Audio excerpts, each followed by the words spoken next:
Assalamualaikum guys, bersama lagi dengan Agus Mulyono. Kali ini kita akan mendiskusikan tentang arah pengetahuan mendasarkan pada pengalaman ketika kuliah sarjana, ketika kemudian kuliah master, kemudian kuliah di program doktor. Maka ketika mengerjakan tugas, ketika melakukan penelitian, tidak lepas dari mengacu kepada jurnal-jurnal, baik jurnal dalam negeri maupun jurnal luar negeri.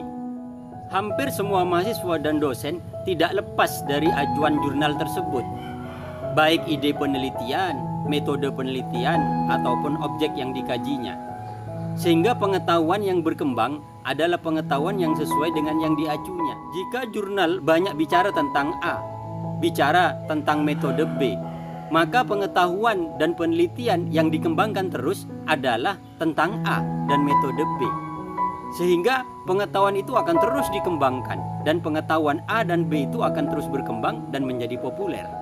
Apalagi jika perkembangan pengetahuan itu terkait dengan kepentingan politik ataupun kepentingan ekonomi, maka dipastikan pengetahuan itu yang akan terus dikembangkan. Pengetahuan yang pro terhadap kepentingan politik dan kepentingan ekonomi bagi pihak tertentu itu yang akan terus berkembang.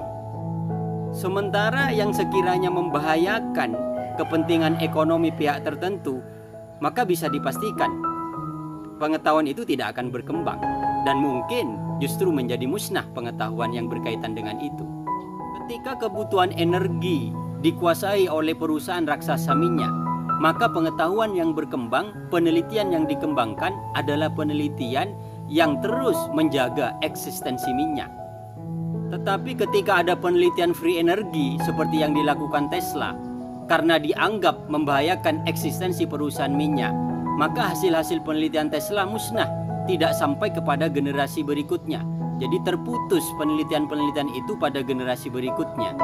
Penelitian Tesla tentang free energy musnah, belum sempat dipublikasikan. Agar apa? Agar eksistensi minyak tetap terjaga.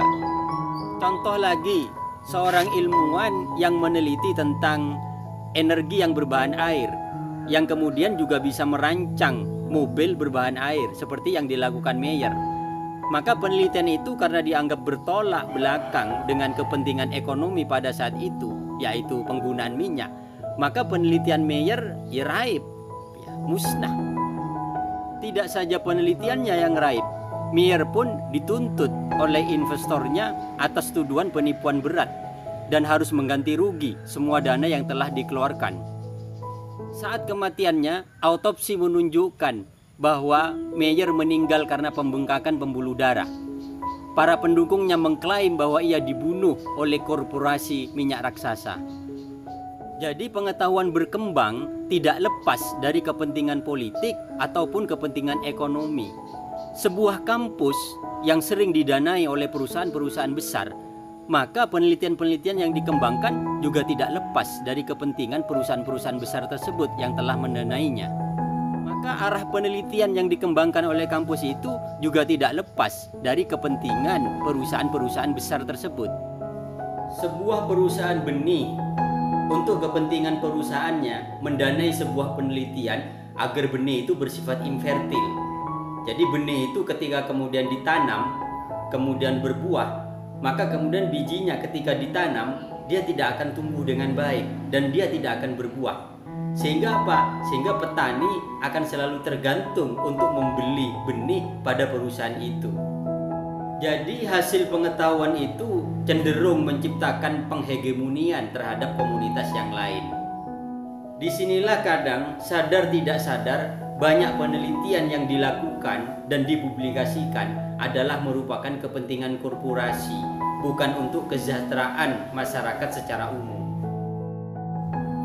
Pengetahuan bukan untuk terciptanya kemegahan, bukan untuk terciptanya kemewahan, bukan untuk menciptakan penghegemonian terhadap komunitas lain, tetapi pengetahuan untuk terciptanya kualitas hidup bagi semua makhluk dan kualitas kehidupan yang selaras dengan alam.